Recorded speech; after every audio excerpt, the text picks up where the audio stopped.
Hello, everyone, and welcome to Mountain Lake Journal. I'm Tom Halleck. This week, the governor and legislative leaders have reached a deal on a new state budget. Each of us came to the table with really strongly held beliefs. But in the interest of our state, we pulled it together. Governor Kathy Hochul touted her fight against what she calls the status quo. She announced on Monday that she and legislative leaders had agreed to the framework of a $237 billion budget deal. So we had some very tough conversations about how to change the entrenched status quo. And as a result, we have a budget that reflects New Yorkers' needs, both right now and into the future.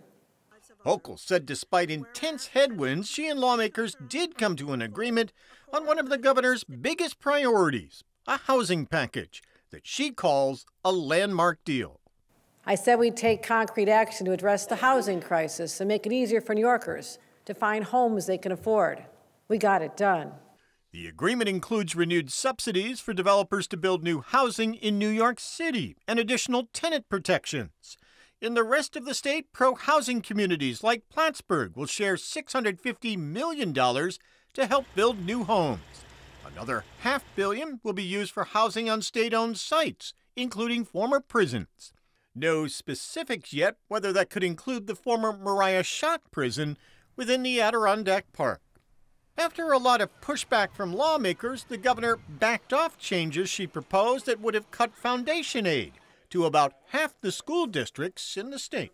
And this year, once again, we're supporting our students and our teachers with record funding, investing $35.9 billion in our schools, a $1.3 billion increase over last year, the highest amount in our state history. Legislative leaders have agreed beginning next year to consider changes in how schools are funded.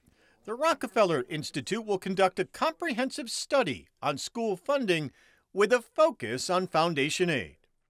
And the governor's office said the budget also includes Kathy Hochul's proposal to allow the state to close up to 5 more prisons. Budget negotiators worked through the week to come up with a final plan with votes in both the Assembly and Senate expected by the end of the week.